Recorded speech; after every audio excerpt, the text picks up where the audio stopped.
E aí, tudo bem? Vamos lá? Meu nome é Camila, especialista em projetos de TCC, e eu tô aqui hoje para falar, vamos aproveitar as férias, o recesso, para pensar um pouquinho mais no seu tema? E aí, como fazer?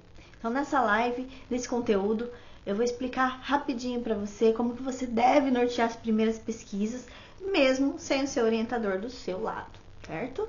Bom, vamos lá. Começando. Está em férias, está em recesso e você gostaria de começar a adiantar o trabalho, começar a adiantar esse serviço, aproveitar aquele momento ali de ócio, de descanso para dar uma pesquisada sobre os possíveis temas. Como fazer, por onde começar e como que a gente vai aproveitar esse período justamente para adiantar o seu trabalho. Primeira dica, você precisa pensar em algo relacionado à sua área de formação, seja ela educação profissional de nível técnico ou educação superior. Por quê? Porque você precisa estar alinhado. Você estudou durante todo esse tempo determinada área e nada mais normal que o seu TCC esteja correlacionado àquela área. Camila, mas eu trabalho em outra. E aí? Mas posso fazer? Depende.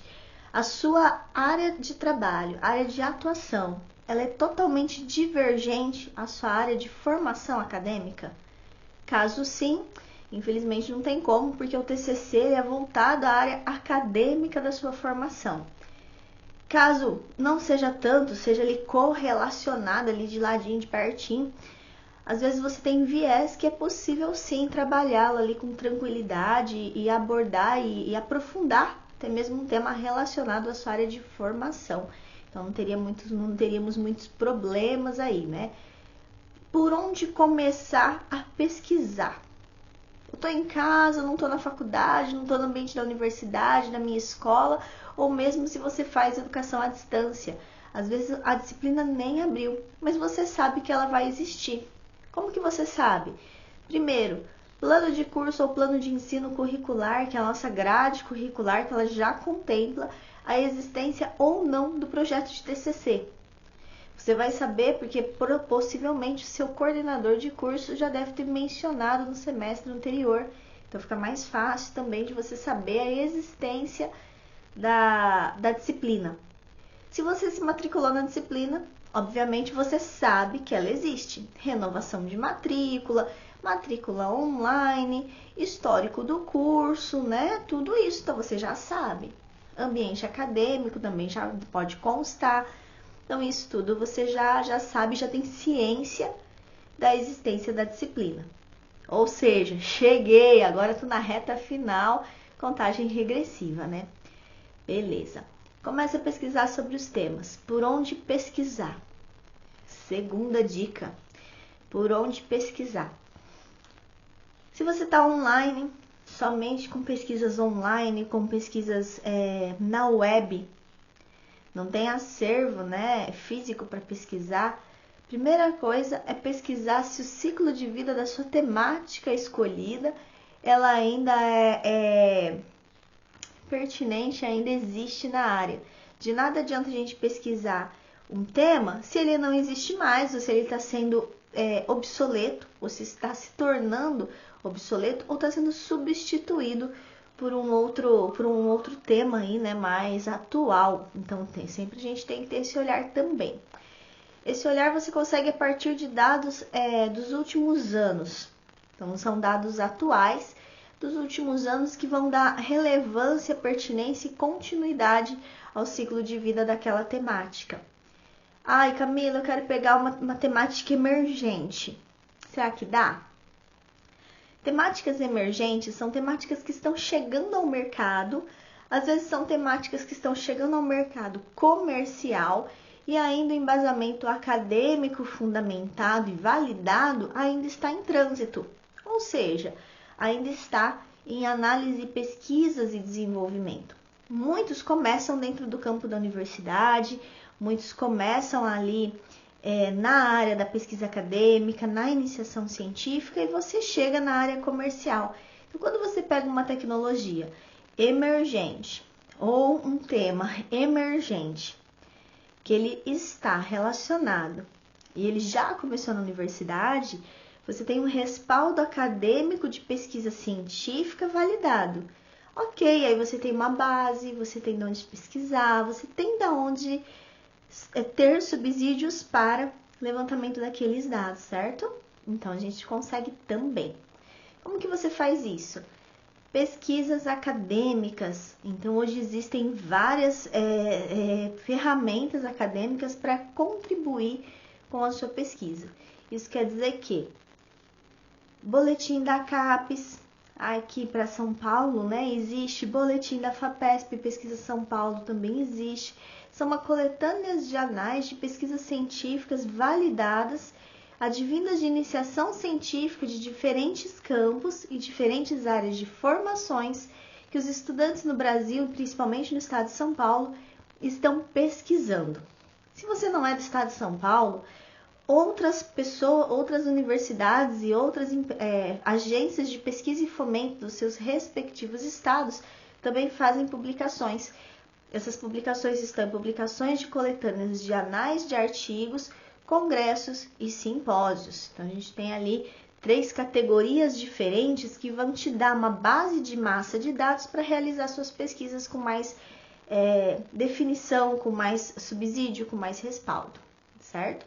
E geralmente eles trazem autores relacionados àquela pesquisa nas suas referências.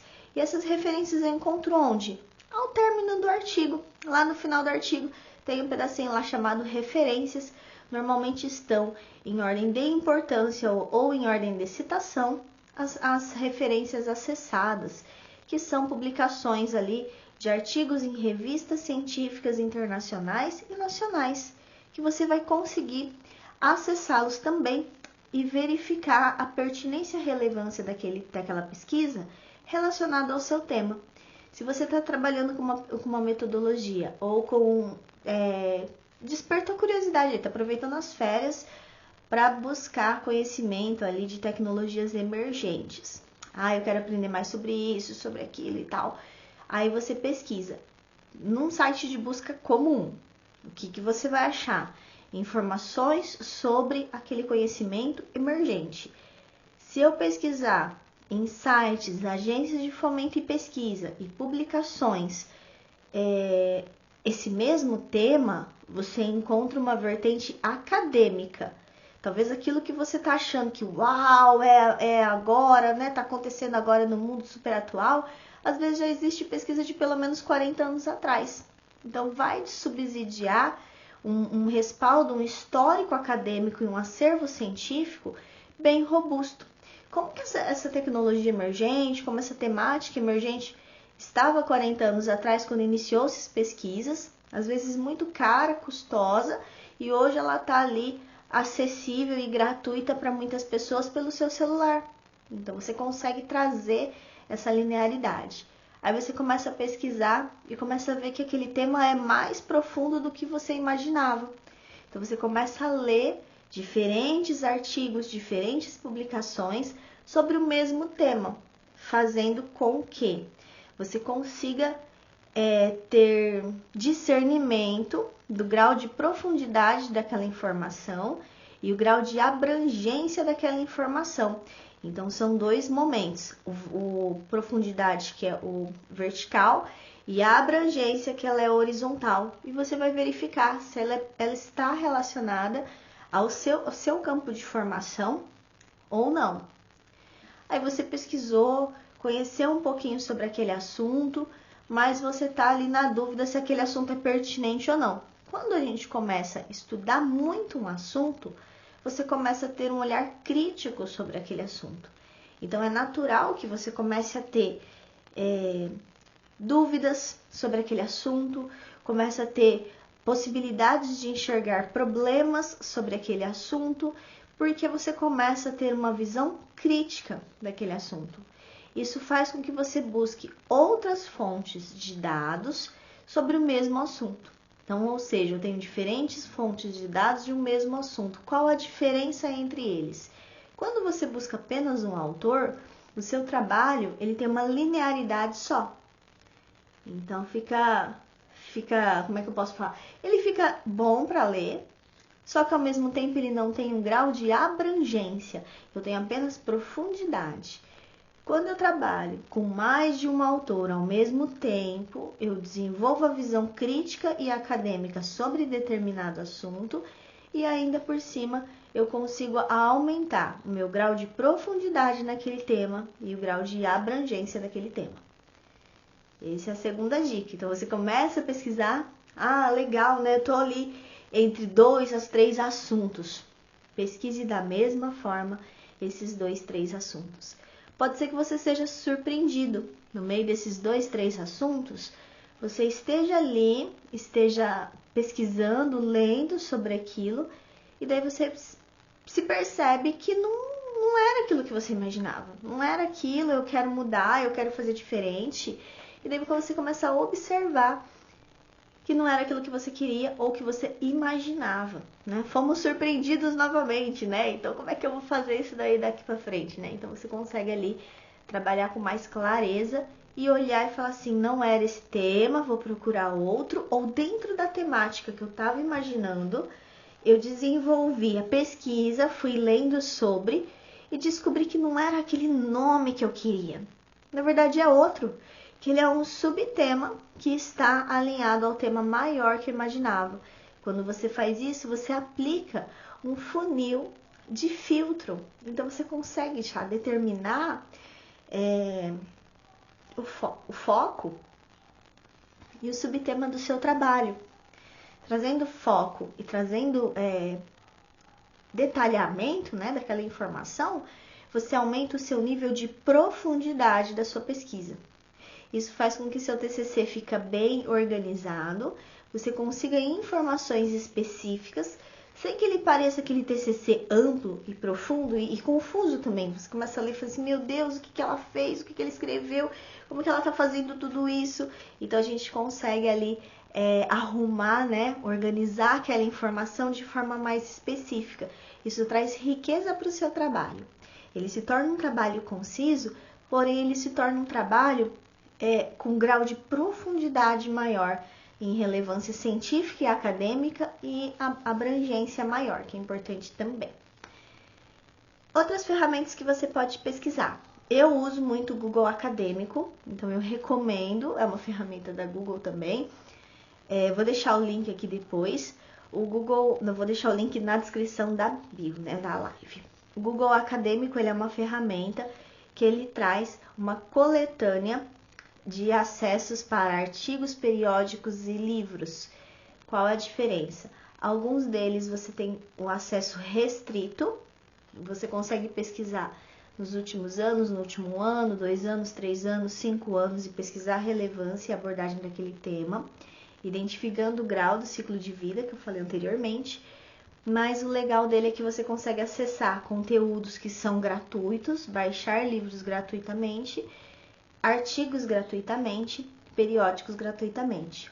Outros mais recentes, ele passa uma parcial. Então, ele consegue trazer essa parcial, ele consegue trazer o resumo, né? Às vezes as primeiras páginas, e você consegue ler e verificar se é realmente o que você imaginava ou não. Então, ele traz esse acesso. Alguns têm que ser pagos, alguns artigos, e se você tiver a rede virtual da universidade para acessar, que são as VPNs, você consegue via VPN da universidade. Então, você consegue acessar o artigo de forma integral, ou a publicação do periódico integral, na VPN da universidade. Camila, eu tenho uma área de acesso do aluno online, a biblioteca online da minha universidade. Posso acessar por lá? Joia! Essa é a segunda forma de pesquisa. Você está matriculado, você está um aluno ativo e você está com acesso à biblioteca, né? Efetivada por meio de login e senha.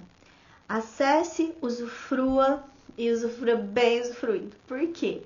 Porque lá você consegue buscar o acesso a esses artigos que às vezes pela Google você não vai conseguir.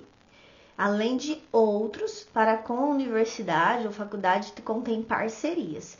Então, às vezes você tem acessos a publicações internacionais ou de conglomerados de pesquisas ou outras universidades por conta dos convênios internacionais que as faculdades e universidades possuem, trazendo ainda mais qualidade para o seu trabalho e também profundidade científica.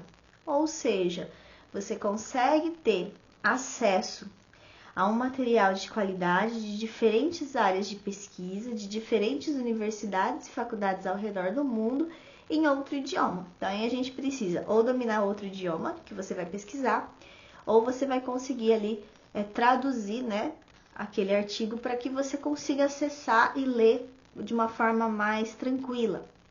O que é importante observar? Quando nós temos artigos de diferentes nacionalidades, é possível observar nacionalidades que trabalham mais com aquela linha de pesquisa. Então, às vezes você vai encontrar dentro da sua área, vai ser mais Alemanha, vai ser mais Holanda, o outro vai ser mais China, o outro vai ser mais Estados Unidos, o outro vai ser mais Inglaterra, além das universidades conhecidas ali. Então, a Austrália produz muito também. Então, dependendo da sua área de formação, você vai ter um país, né, líder ali de pesquisas e publicações em periódicos, que são os países pioneiros naquelas áreas de pesquisa. E tá tudo bem. Você começa a pesquisar, começa a observar que, poxa, né, ali dá certo, né? E daí você vai navegando aí nesse mundo do conhecimento maravilhoso. Pode ser que você seja também, terceira dica, surpreendido pelo seu nível de conhecimento e pesquisa. Você imaginava que você ia usar suas férias para pesquisar determinado tema de TCC e de repente você começou a pesquisar e você falou, poxa, a vida não era isso que eu queria, não era isso que eu imaginava, não era isso que eu pretendia, né? E daí fomos surpreendidos novamente. É possível? Sim. Bastante? Sim. Por quê, Camila? Porque às vezes você está pesquisando algo que você tinha uma premissa inicial, uma temática que você se sentia à vontade e você se sentia dono daquele conhecimento.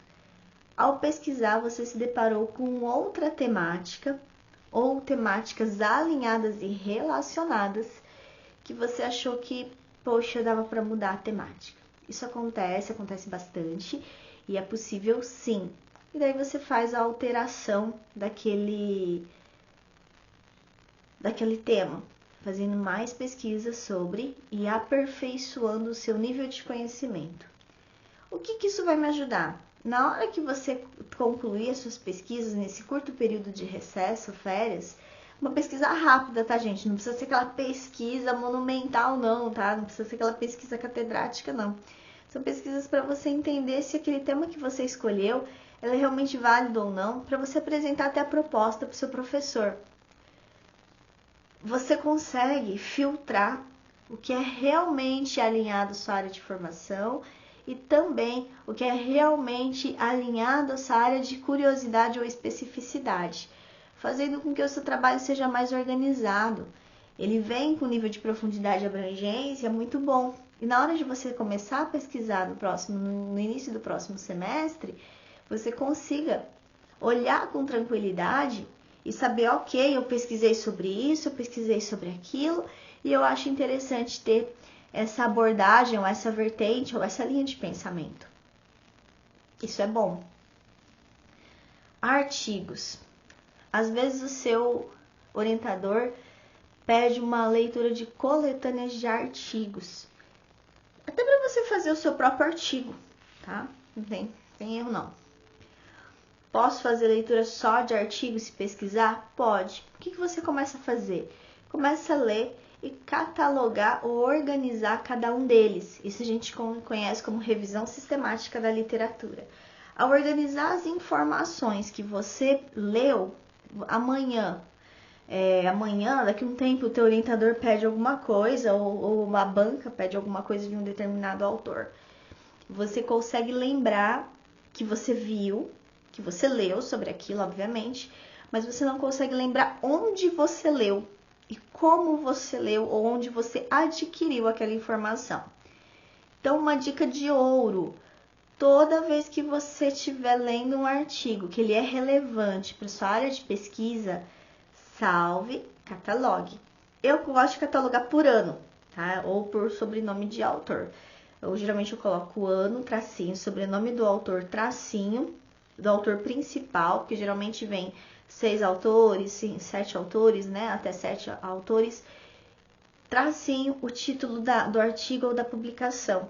E daí eu organizo, porque daí na hora de buscar esse artigo na minha pastinha lá do meu TCC, fica mais fácil. E essa facilidade vai me ajudar a organizar a informação e a organizar a escrita. Às vezes, o seu trabalho vão ter citações desses artigos. E esses artigos estarão em outras línguas.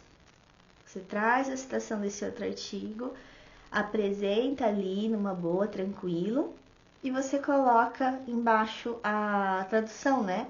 Sempre trazendo a tradução.